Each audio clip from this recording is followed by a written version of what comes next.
সৎসঙ্গ করে, শাস্ত্র অধ্যয়ন করে, প্রার্থনা পাঠ করে যদি জীবনটাকে ঝাঁকিয়েছিস, এটা যদি সত্য হয়, তো তোদের প্রতি আমার ইশারা, কি এই জ্ঞান বিনা মুক্তি হবে না। সেই জন্য এই জ্ঞানটাকে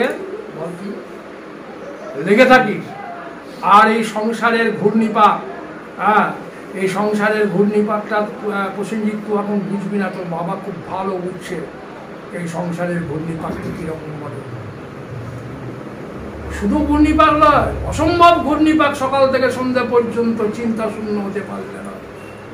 এই রকম পরিস্থিতির ওপরে তোদের প্রতি আমার ইশারা।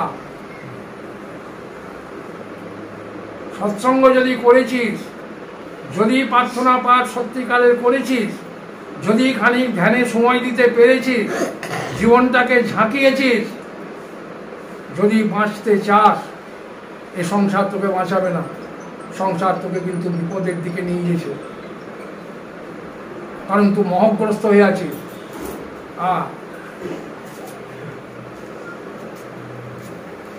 আধ্যাত্ম নিত্যা বিনিবৃত্ত কামা দ্বন্দ্বই বিমুক্ত সুখ দুঃখ সমগ্রই গচ্ছন্তি অমূঢ়া পদ অব্যয়ন্ত।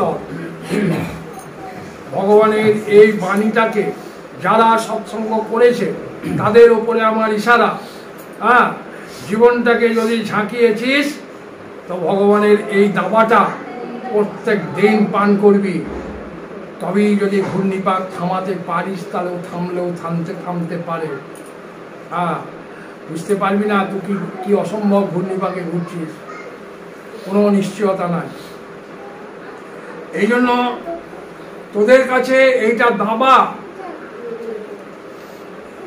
কি বল, আধ্যাত্ম নিত্য বিনিবৃত্ত কামা। ভগবানের শ্রীকৃষ্ণের এই ওষুধটা, দাবাটা প্রত্যেক দিন গিলবি সকালবেলা খালি পেটে। তবে যদি ঘূর্ণিপাক থামে তো থামবে। এটা তোদের দাবা, জ্ঞানীর এটা দাবা নয়, জ্ঞানীর এটা স্বভাব। জ্ঞানীর কাছে এটা দাবাও নয়, জ্ঞানীর কাছে এটা হচ্ছে স্বভাব। ওরা নিদ্রায় যখন যায়, সারা জগৎ সংসারকে আগে খেয়ে ফেলবে, তারপরে নিদ্রায় যাবে।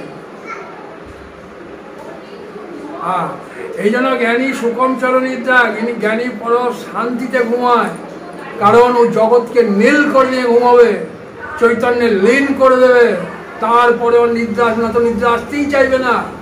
সেই জন্য বলছে ওর কাছে ওটা দাবা নয়, ওর কাছে ওটা স্বভাব হয়ে গেছে। এ বিচিত্র বিচিত্র ভগবানের লীলা তুই বুঝতে পারবি না। আর তোর কাছে এই জগৎ সত্যতা বুদ্ধি রেখে তুই ঘুমাইছিস, কাল সকালে উঠে আমাকে কি করতে হবে, সমস্যা আছে। সাধারণ মানুষ এই জগৎকে সত্যতা রেখে বল নিদ্রায় যাচ্ছে, আর জ্ঞানী এই জগৎকে ব্রহ্মে লীন করে তবে ও নিদ্রায় যাবে। এই জন্য জাতি জগৎ চলে এলো, এই সেই জগতের কোনো মূল্য ওর কাছে থাকে না। আর তোদের কাছে জগৎ জাতি আর জাঁকিয়ে ধরে, কারণ ঘুমিয়েছিল সত্যতা বুদ্ধি রেখে। বুঝতে পেরেছি? এই জন্য এই ভগবানের এই ছোট ছোট দাবা দু তিনটে আছে, বলে দেবো। তবে একটা দাবা আমার মনে আছে, আধ্যাত্ম নিত্যা বিনিবৃত্ত কামা দ্বন্দ্বই বিমুক্ত সুখ দুঃখ সমগ্রই গচ্ছন্তি অমূঢ়া পদ অব্যন্তর। যে জীবনটাকে ঝাঁকিয়েছে, সৎসঙ্গ করেছে, তার প্রতি গুরু ইশারা, এই দাবাটা প্রত্যেক দিন যেন পান করি, তবেই ঘূর্ণিপাক থামাতে পারি। আর দ্বিতীয় নম্বর প্রশ্ন, যে জ্ঞানীর কখনো এইগুলোকে দাবা নয়, এগুলো ওদের স্বভাব, ওরা স্বভাবে চলছে। এই ওদের স্বভাব, এই ওদের কথাবার্তা, এই ওদের চাল চলন, এই ওদের সোচ বুঝ, মানে অতিই আছে দুটো। আর তোরা এতগুলো এসেছিস নিশ্চয় টাকা পয়সা যেন, মানে তোদের এখানে এসেছিস নাকি এখানে ভালো মন্দ খেতেও আসিস নি, এখানে টাকা বাড়াতেও আসিস নি। তাহলে এখানে এসেছিস কি করতে? জ্ঞান লাভ করতে। যে বাবার শ্রীমুখ থেকে খানিক বল প্রবচন শুনবো। ভগবান বলছেন পরমপদ সেই লাভ করবে, পরমপদ বল সেই লাভ করবে যার মনে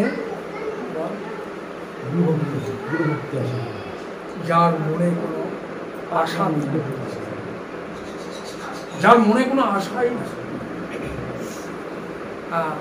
আর তোর মনে হবে তাই কি হয়, এগুলো বাবা গল্প বলছে। আমি বলছি তার আগে তোকে দাবা খেতে হবে। আধ্যাত্ম নিত্যা বিনিবৃত্ত কামা, এটা মনে রাখি। দ্বন্দ্ব বিমুক্ত সুখ দুঃখ সুখ দুঃখ যার কাছে বরাবর লাগে। প্রসেনজিতের একটা দুঃখ হচ্ছে, প্রসেনজিৎ লাল লাল হতে লেগে গেল। প্রসেনজিৎ একটা কিছু আশা করছে, সেটা যদি পূরণ না হচ্ছে লাল লাল হয়ে গেল, চোখ গরম হয়ে গেল। প্রসেনজিতের ধৈর্য না, ঐশ্বর্য না, প্রসেনজিৎ এটা ভাবতে পারলে না যে এই সময়ই আমাকে এই দাবা খেতে হবে। কারণ এই ঘূর্ণিপাত তো আর থামাতে পারবি না বাবা।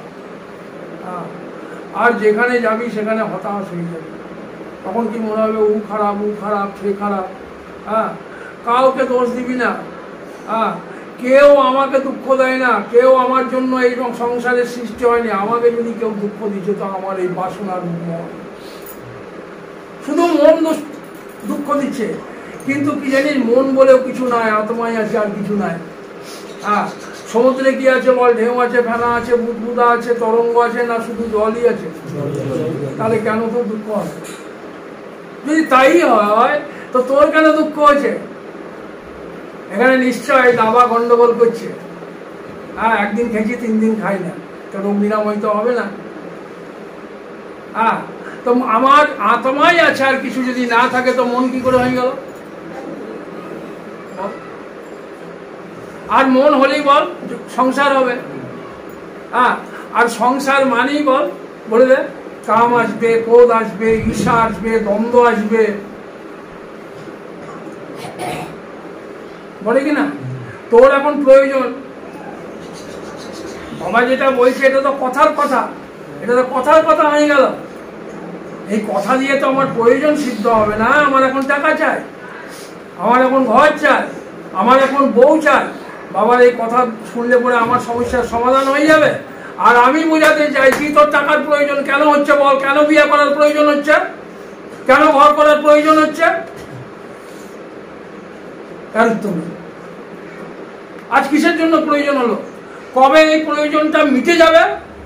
আর আমার কথা শুনেলে, যতদিন বাবার এই কথাকে তুই কার্যসিদ্ধি না করবি, যতদিন এই জ্ঞানে উপস্থিত না হবি, জন্ম জন্মান্তর তোর এই প্রয়োজন লেগেই থাকবে। রোগ হলে কেন ডাক্তারখানা যেতে হচ্ছে? এ কতদিন চলবে? না, যতদিন এই জ্ঞান না থাকে। আবার কবে কার বাবা হবি, না কবে কার ছেলে হয়ে জন্ম নিয়ে আবার আরম্ভ হয়ে যাবে। ক্যান্সার এক জীবনে, ভয়ঙ্কর রোগ তো ক্যান্সার, এক জীবনে ঢিলে চাপবে, খতম। আর এই অভাব, এই জন্ম, এই মৃত্যু, মৃত্যুর পর আবার জন্ম, এটা এই ক্যান্সারের মতন রোগ নয়। ওটা কি বলে রে, যেটা জন্ম জন্মান্তর যে রোগটা চলে যায় তাই কি বলে রে, জানিস? ওর একটা ইংরেজি শব্দ আছে, শব্দটা আমার মনে পড়ছে না। ভাইরাস। ভাবি না যে এটা ক্যান্সারের মতন, এটা এই জন্মই প্রাপ্ত ভোগ হয়ে গেল সব শেষ হয়ে গেল। না, ভাইরাসের মতন অপর জন্মে করে নেবে।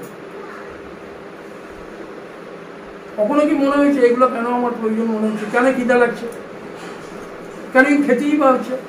আর খেয়েই বা আমার খিদার নিবৃত্তি হচ্ছে না, আবার 3 ঘন্টা পর কেন লেগে যাচ্ছে? এগুলো হচ্ছে কেন? কোনোদিন জিজ্ঞাসা এসেছে? কোনোদিন কারণ মনে হয়েছে? যতদিন এই জ্ঞান লাভ না, আর যে যত জ্ঞানের উচ্ছতে গেছে তার সমস্যাও তত সমাধান হয়েছে। কারণ ওর ভেতরের আশা কমতে লেগেছে। বুঝতে পেরেছি? ও যেটা করে শুধু প্রয়োজনের জন্য করে। খায়, প্রয়োজন আছে। 2 পয়সা রোজগার করে, প্রয়োজন আছে।